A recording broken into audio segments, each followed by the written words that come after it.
The dirt trail was supposed to be a quiet escape, but when a group of careless hikers mocked the old veteran's limp, they didn't realize his slow pace wasn't just age. He was reading the ground. And what he found buried in the pine needles was about to save their lives. Arthur dragged his left boot, just a fraction of an inch, just enough to catch the lip of an exposed cedar root and send a dull, grinding ache straight up his tibia. He didn't curse. He just stopped, leaning his weight onto the scarred wooden walking stick he'd carved a decade ago, and waited for the white-hot flare in his kneecap to subside. The air in the valley was thick. It smelled of rotting bark, damp moss, and the metallic tang of ozone, promising a late-afternoon thunderstorm that hadn't quite decided to break. Arthur wiped a bead of sweat from the deep crevices around his eyes. He was 71 years old, and his body reminded him of that fact with every step. The cartilage in his joints had checked out somewhere in the late 80s.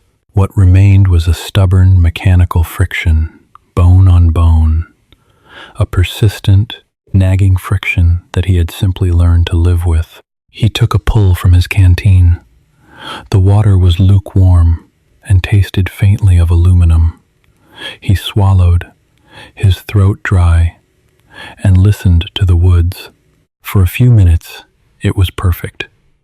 The rustle of dry leaves scraping together in the light breeze, the distant, rhythmic knocking of a woodpecker, the heavy, insulated silence of a forest that had stood for centuries.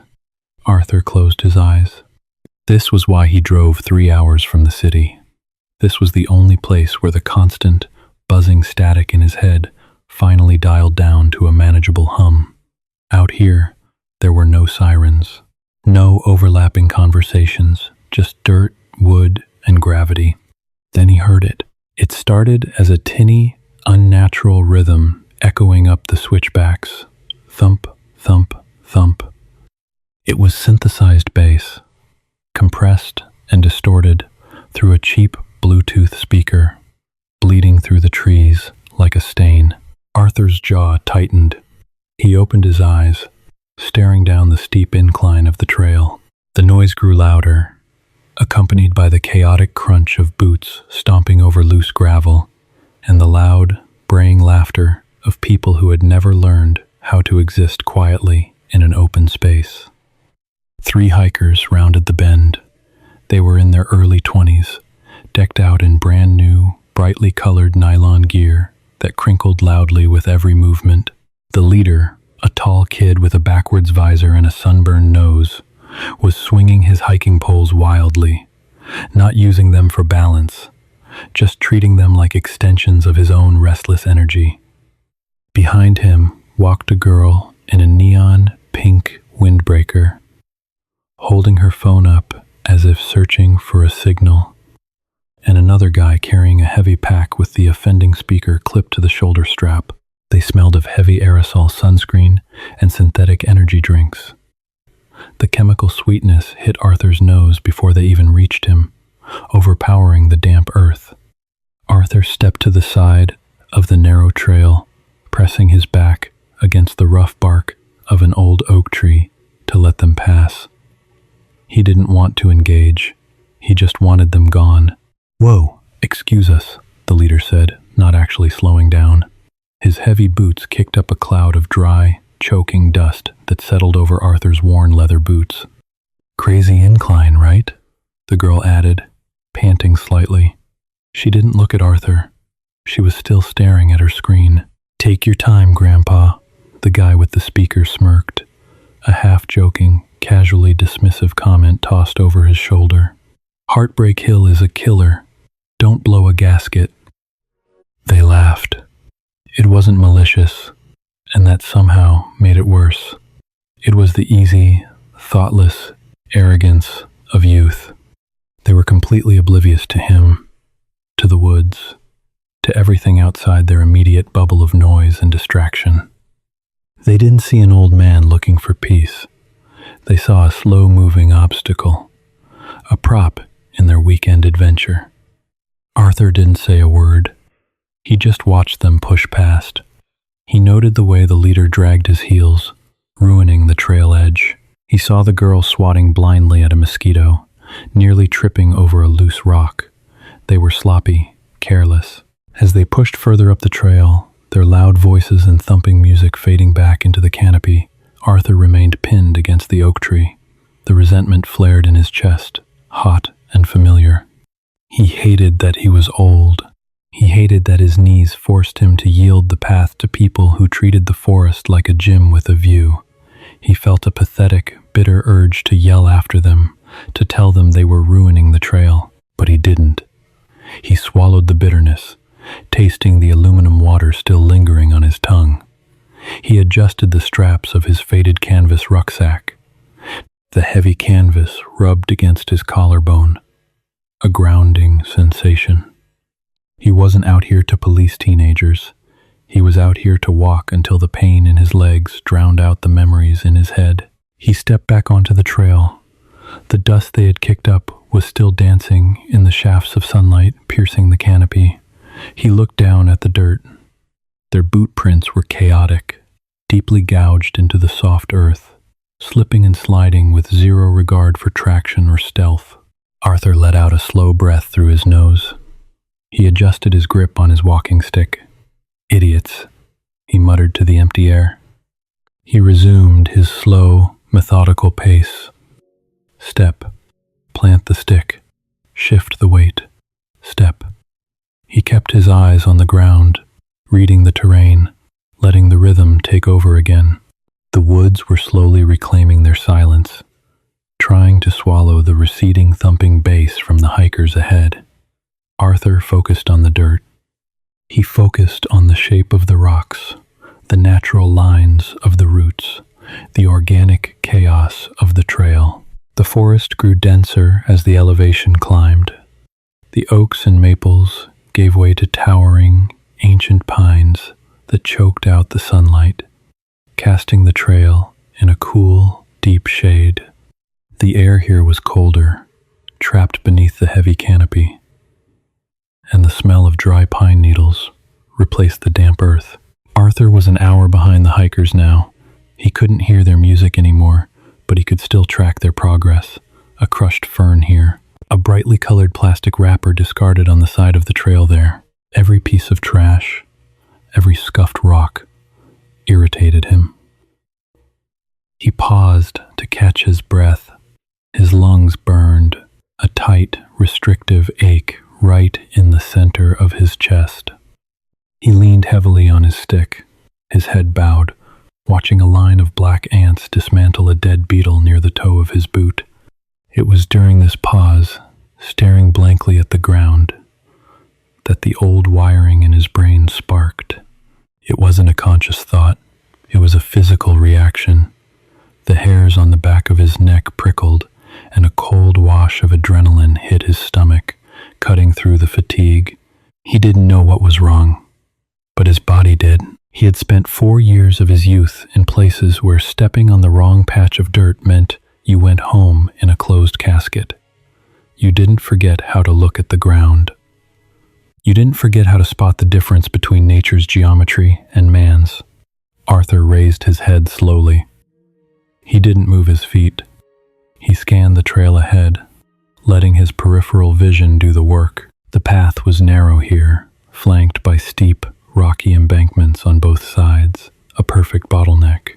Pine needles carpeted the ground in a thick brown mat. To a normal eye, it was just a trail, but Arthur saw the shadow. It was barely a fraction of an inch thick. A faint, perfectly straight shadow cast across the uneven bed of pine needles. Nature doesn't draw straight lines. Vines curve, branches jag, roots twist. But this line was perfectly horizontal, hovering perhaps 3 inches off the dirt, disappearing into a thick cluster of mountain laurel bushes on the left, and anchored to the base of a rotting stump on the right. Arthur's breath hitched. He closed his eyes tight, squeezed the bridge of his nose, and opened them again. He was an old man. He was tired. His mind played tricks on him sometimes. He looked again. The shadow was still there. He slowly lowered himself, The pain in his knees was agonizing. His joints screamed in protest as he knelt in the dirt, the damp chill of the earth soaking instantly through his denim trousers. His hands shook slightly as he reached out, stopping an inch from the shadow. It wasn't a vine. It was fishing line, high tensile, braided, and dyed a dark, mottled green to blend with the undergrowth. It was pulled taut, vibrating slightly in the faint breeze. Arthur swallowed hard. A cynical part of his brain, the part that just wanted to go home and sit in his recliner, told him to stand up. It's a prank, he thought. Some kids stringing up line to trip tourists, but the tension on the wire was too tight for a simple prank. It was anchored deep. He followed the wire with his eyes to the left, peering into the dense mountain laurel. Beneath the broad, waxy leaves, partially buried under a mound of scraped dirt and dead branches, he saw the dull gleam of rusted iron. It was a massive spring mechanism, rigged to a thick, crude wooden frame lined with heavy steel nails. A deadfall snare, not for animals. The placement was too low for a deer, too clumsy for a coyote. It was aimed perfectly at human shin level. If someone tripped that wire, the spring would release, driving the rusted nails straight into the bone. "Hey, don't move." Arthur flinched, his head snapping up. Coming down the trail from the opposite direction, descending the switchback, was a woman in the olive-drab uniform of the Parks Department. She had a heavy radio clipped to her vest and a scowl on her face. She stopped 10 feet away, her hand resting instinctively near her belt. Ranger Sarah Hayes looked tired, sweaty, and entirely out of patience. She had spent the morning chasing off college kids trying to light fires in dry brush, and now she found an old man collapsed in the middle of the trail. "Sir," she called out, her voice firm but carrying a thread of genuine concern. She took a step forward. "Are you having chest pains? Do you need medical?" "Stop!" Arthur barked. The sheer violence of his tone froze her in her tracks. It wasn't the trembling voice of an old man in distress. It was an order, sharp and gravelly. Ranger Hayes narrowed her eyes, assessing him. She didn't step forward. "Sir, I need you to tell me what's going on." "Where did you put your last footstep?" Arthur asked, his voice low, his eyes locked on the dirt between them. "What?" "Your last step. Look at it." Sarah frowned, looking down at her heavy work boots. "I'm standing on the trail, sir. Are you okay?" "Take one step back," Arthur said. "Exactly the way you came. Do it now." Something in his posture, the rigid way he was kneeling, the intense, unblinking focus on the space between them, made her obey. She shifted her weight and took a half step backward. Arthur let out a slow, ragged exhale. He pointed a trembling, calloused finger at the dirt roughly 2 feet in front of her boots. "You see the pine cone?" he asked. Sarah squinted. "Yes. Look an inch above it." She leaned forward slightly. The woods were dim, the shadows long. It took her a few seconds.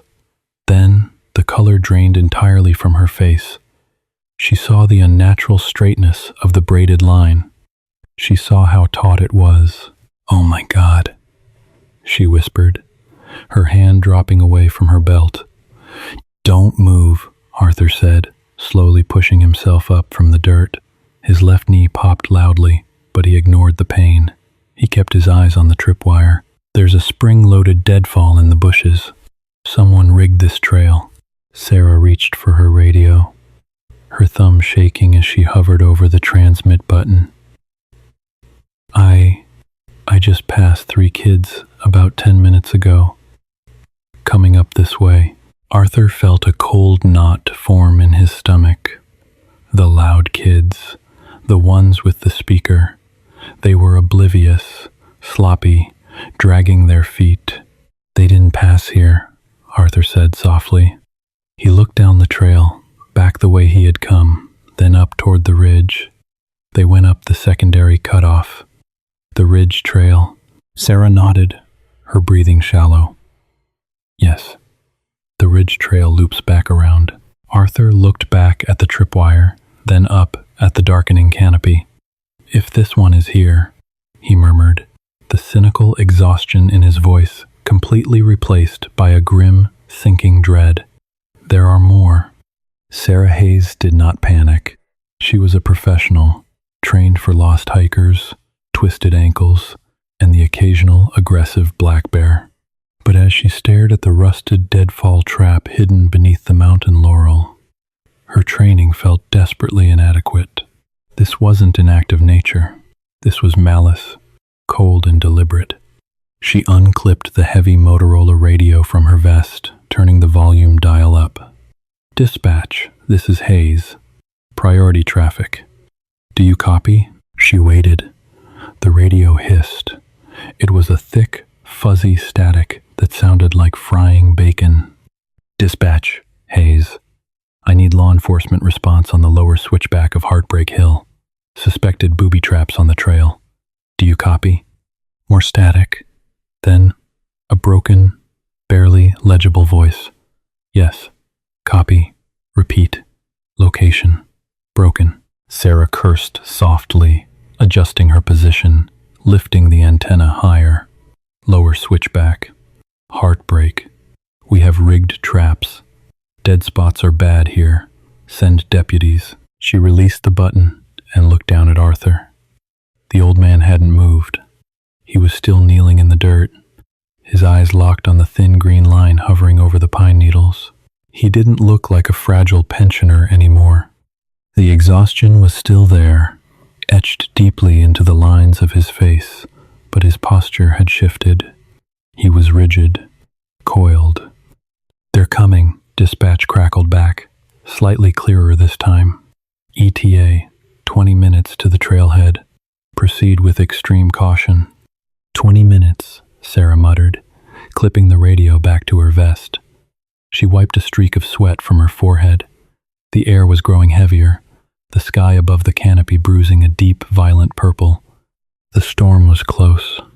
Okay, we wait. We block this section of the trail, and we don't move. Arthur slowly turned his head. His knee joints popped, a dry, ugly sound in the quiet forest. We can't wait.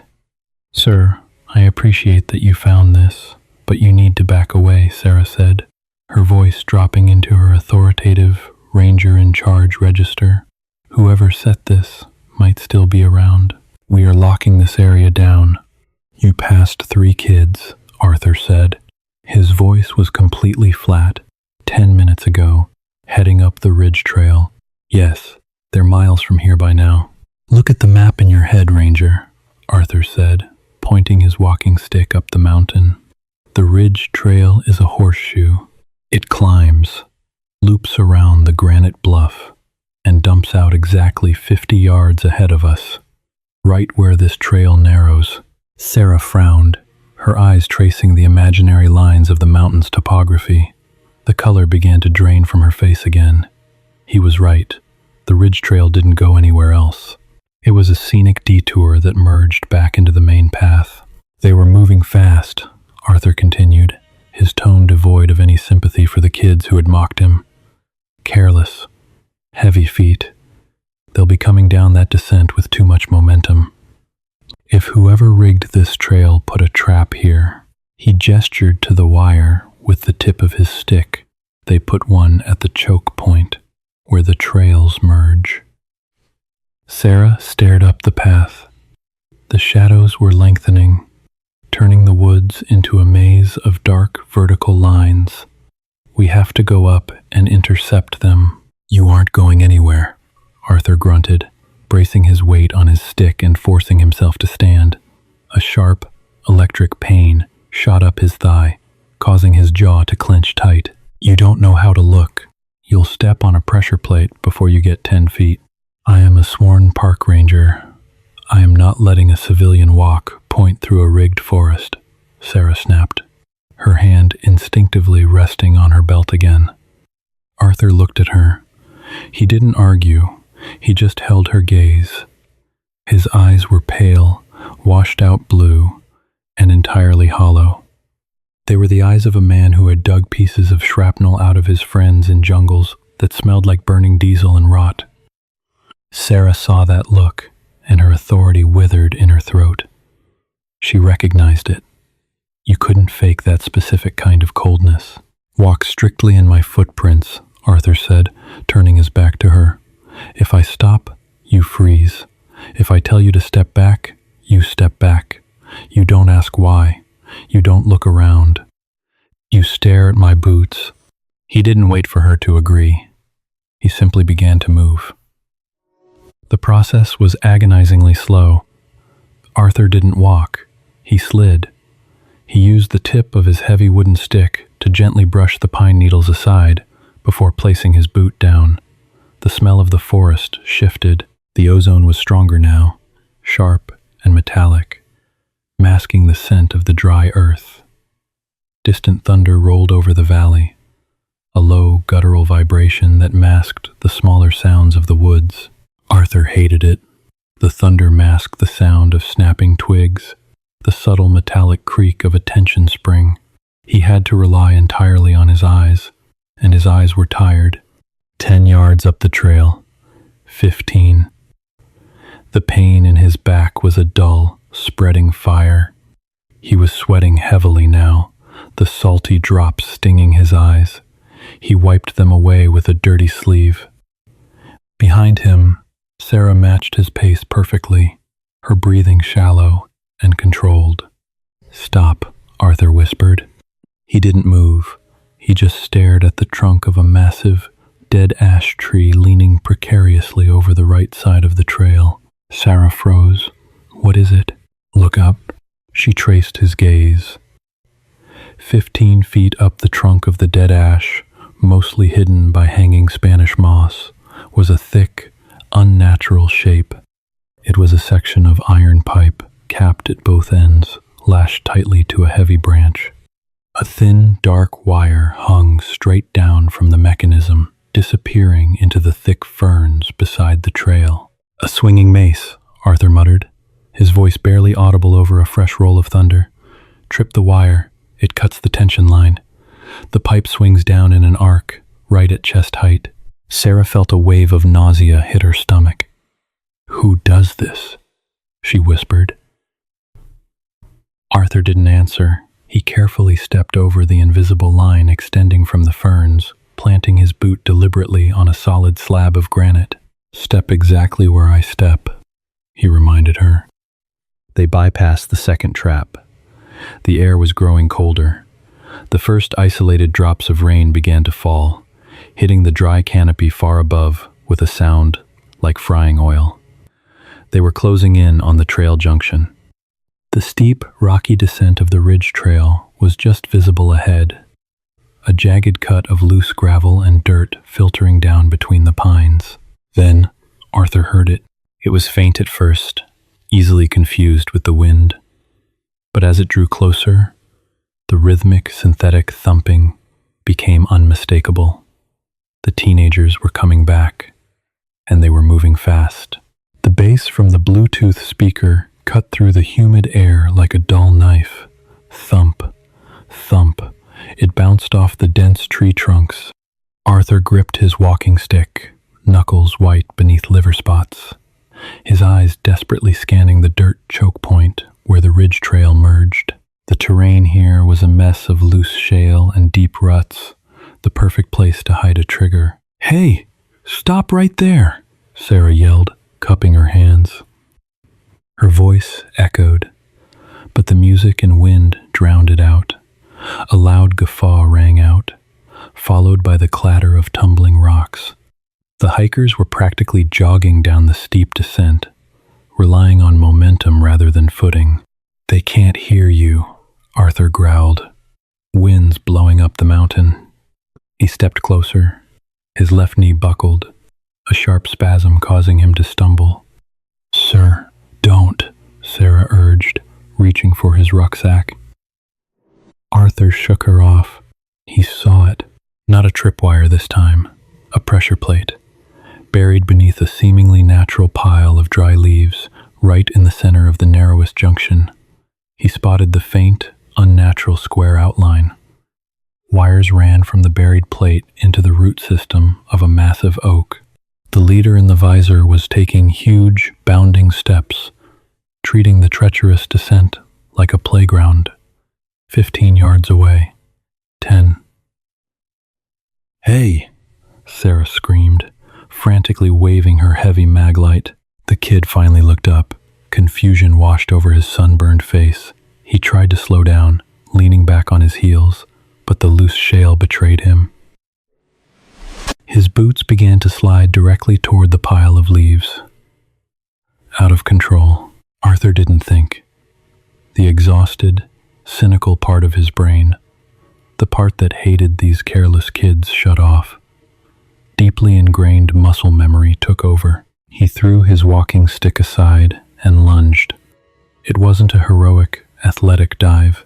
It was an ugly, desperate heave of an old, broken body. He threw his mass across the trail, directly into the path of the sliding teenager. They collided with a sickening thud. Arthur's shoulder slammed into the kid's knees like a swinging bat. Air exploded from Arthur's lungs. He heard a sharp crack, a rib or a hiking pole, and they tumbled. The kid screamed as Arthur's weight knocked his legs out. They crashed into the dirt, rolling hard against the embankment. The guy behind tripped over them, slamming face first into the dust. The music finally, blessedly, cut out with a screech of crushing plastic. For 3 seconds, the forest was completely silent, except for Arthur's heavy wheezes. He tasted copper. He squeezed his eyes shut, waiting for the mechanical snap of a trap and the searing pain of shrapnel. Nothing happened.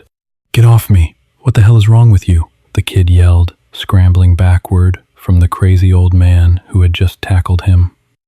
The girl in pink was shrieking halfway down the ridge. Arthur pushed himself onto his hands and knees, spitting dirt and saliva. He didn't look at the kid. He looked at the leaves, untouched. They had missed the pressure plate by 8 inches. Sarah hauled Arthur to his feet by his canvas jacket, dragging him backward. "Are you hit? Did it trigger?" "No," Arthur rasped, coughing violently. "We're clear." "What is your problem, man?" the leader shouted, face flushed with embarrassed rage. "You wiped me out. I'm pressing charges." "Shut your mouth and don't move," Sarah ordered. The raw fury in the ranger's voice snapped his jaw shut. She pointed her flashlight beam at the leaves. "See that disturbed dirt? The edge of the board?" The kid stared, confused. "Yeah, it's a trigger plate," Sarah said. She swept her beam back down the trail. "There's a tripwire dropping a spiked pipe back there, and a deadfall further down. This mountain is rigged. You were sliding onto a pressure plate. If this man hadn't knocked you into the rocks, you'd be bleeding out in the dirt." The silence was absolute.